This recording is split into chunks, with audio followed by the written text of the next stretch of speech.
Hello, ni wakati mwingine tena tunakutana kwenye kipindi muhimu sana ambacho tunaendelea na wapi tulishia last week. Kumbuka last week tulipose maswali kadhaa ambayo utakutana nayo kwenye interview, na ikitokea umekutana nayo unafanya nini? Watu wengi wamejaribu kujibu baadhi ya maswali kwenye group, and I'm really appreciative and I thank you for your participation. Though baada ya session ya leo tunaweza tukajibu maswali kwa ufasaha zaidi, na kwa kadri muda unavyokwenda tutapenda kujua ni nini ambacho kinafanyika. But for our class today, we are going to continue discussing about solving interview questions in librarianship, but specifically kwenye preparation or preparing your resume and cover letter for library positions.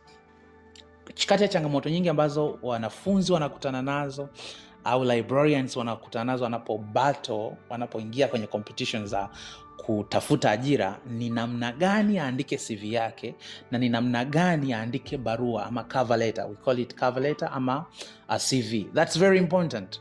Kuna watu wametengeneza CV, and I'm talking to some of you, wametengeneza CV ambazo wanadhani they are permanent CV.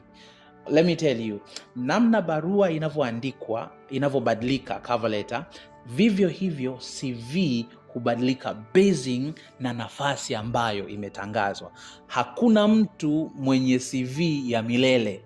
CV inatakiwa kubadilika kulingana na mahitaji ya kazi ambayo imetangazwa. I was actually sharing a position last week na mtu, position ya library imetangazwa, akasema CV yangu iko tayari, akatuma immediately. Nikasema hata umesoma tangazo la kazi? Akasema no, sijasoma tangazo la kazi, ila CV yangu iko tayari. Hakuna CV ambayo iko constant. CV inabadilika basing na matakwa ya ile position ama nafasi husika ambayo inatangazwa. Kwa hiyo leo tutaenda kuangalia how should you prepare your resume or your CV and your cover letter for library position. Nimeandaa vitu vichache ambavyo ni muhimu sana, but before we go to that understanding, it is better to understand the purpose of our discussion today.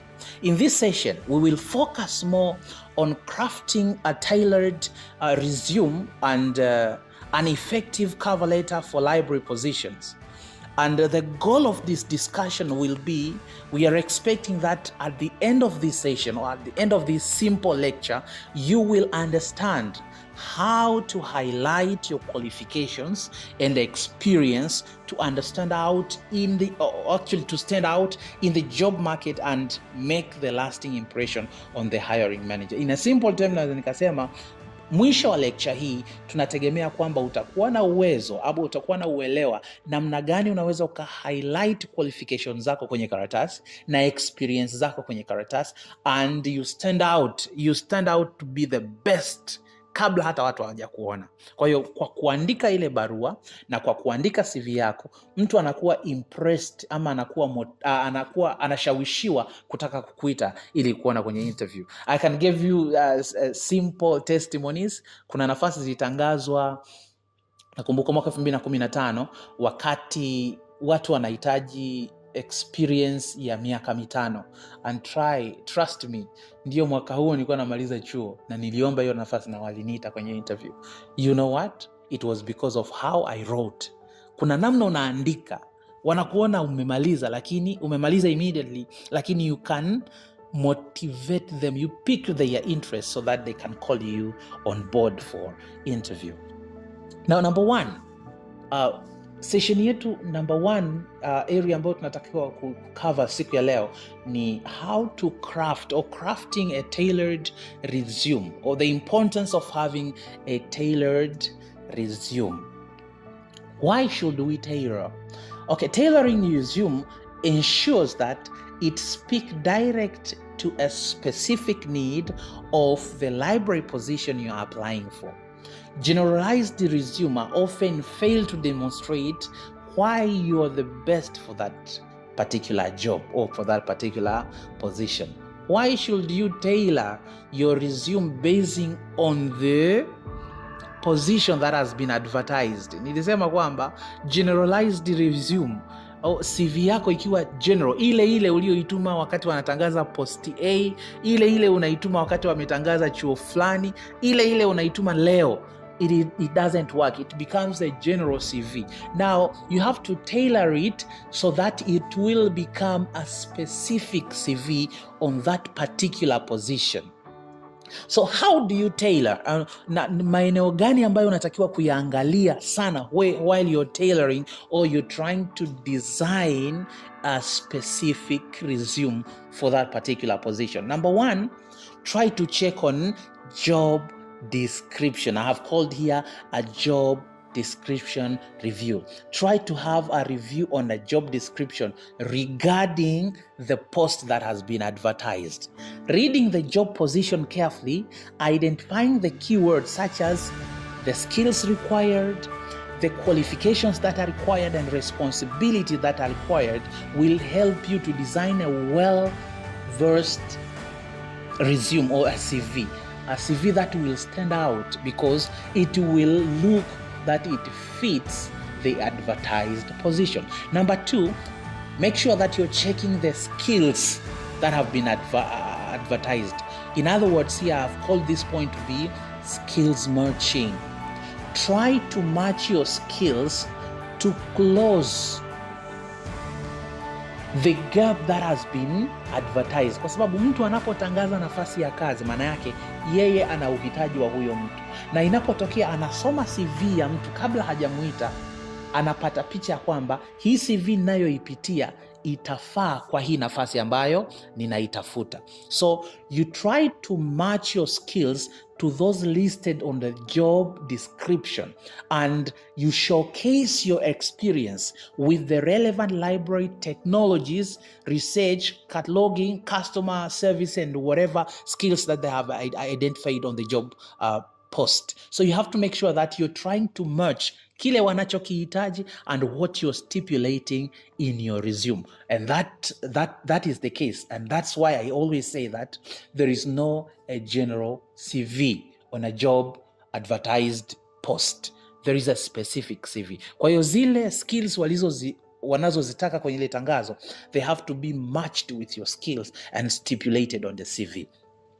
Another thing here, you have to check the accomplishments of our duties. Focus on what you have achieved in previous positions, not just on what you were expected to do. Quantify your impact. For example, improved patron satisfaction, whatever, or through the improved customer services that are skills that you possess, and other areas like that. So try to check that you are having accomplishments over the duties if you were employed before. For those who are newly, you may try to check on the other places that you conducted, maybe practical training or any other thing. Let's now check the key sections of the resume. Any resume, any CV should have the following sections. Number one, contact information. Include your name, your phone number, your email address, and if possible, LinkedIn link or any other relevant contact that you think that it can help them contact you easily. And make sure that unapoandika namba ya simu, weka namba ya simu ambayo ni inapatikana. Unapoweka email, make sure that you have this tendency of checking, regular checking your emails. At least that will help you. Kuna watu wanaitwa kwenye kazi, hawajapigiwa simu lakini wametumiwa kwenye email. Na huyu mtu anakuja kuona interview imeshapita, anakuja kufungua email na mambo yashapita. Kwa hiyo unajikuta uko nyuma ya pazia na uko nje ya muda, and you even don't know what has been happening. So make sure that whatever you're including in your CV, you are going to make sure that these things are actually helping them to reach you very well. Number two, objective or summary.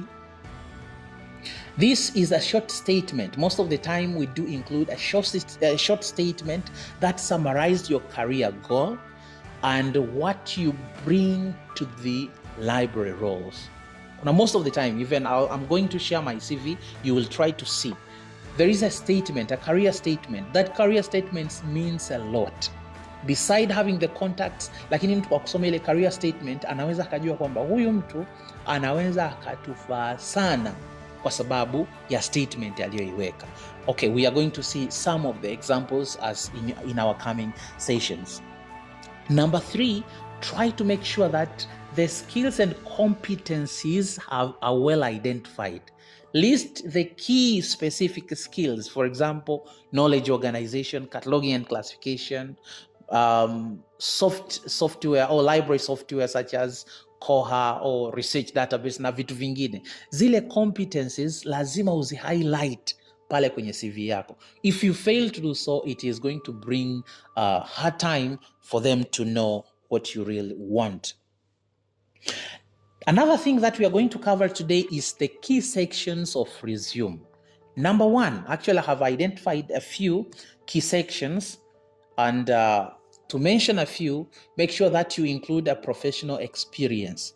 Include past job or internship, or tailor the experience to highlight the relevant library skills. Focus on the leadership roles, volunteer works, and any other project or management experience that you have ever conducted. So that is very important. Make sure that you are including a professional experience.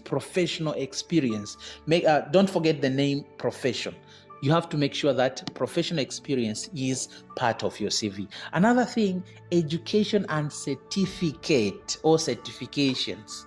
Include your degrees that you have ever obtained, library science credentials, or any certificate that you think that is very relevant to the job that has been advertised. So that is very important. If you're creating your CV, make sure that you are also including the education and the certifications. Education, anza na ile latest. Start with the latest. Kama current degree yako ni degree ya pili or masters, or degree ya kwanza ama diploma, you start with it and then you go to the previous education. And certificates or certifications, kama kuna certificates ambazo umeshawahi kupewa ambazo maybe outstanding academic performer or outstanding leadership skills, hizo certificates kama zipo, they can supplement on the resume. So they are very important to be included on your resume. Number 3, check the additional sections if applicable. Publications, if you have ever written any publication. Presentations, language spoken, are you able to speak several languages? Volunteer work or professional membership, for example, if you are a member of TLA, Tanzania Library Forum, you can include such, and they are going to add advantage on your CV. That's very, very important. So make sure that you're considering such, and by doing so, you will be able now to say that you have prepared a resume that is very strong. Tips for a strong resume. I have highlighted a few tips, like the 3. Number 1, clear formatting. Clear formatting being the fastest tip for making a strong resume. Keep your resume neat with clear sections, header and bullet points. Use professional fonts like Arial, Times New Roman, and such. So make sure that you're having clear formatting on your review or on your resume, basically on librarianship and professions, or in librarianship as a profession, or records management, or whatever. Make sure that you are preparing a CV that has clear formatting. Number 2, make sure that you're having clear keywords optimization. Use relevant keywords on the job posts and to the past applicant tracking system, and catch the eye of the hiring manager. I've said that try to use the keywords that are relevant on your resume. And number 3, make sure that you're having action verbs on your resume. This is very important. Use strong action verbs like managed, coordinated, developed, implemented to describe your experience. So if you're using action verbs, they are going actually to help you to identify, at least you will have a strong resume. Mtu akisoma tu CV yako atasema kwamba huyu mtu kweli anajua anachokiandika na anajua anachokitaka kukifanya. Having said that, now this is the part A of our discussion. It talks about the resumes. The part B of our discussion will talk about writing an effective cover letter. Join us in the next episode.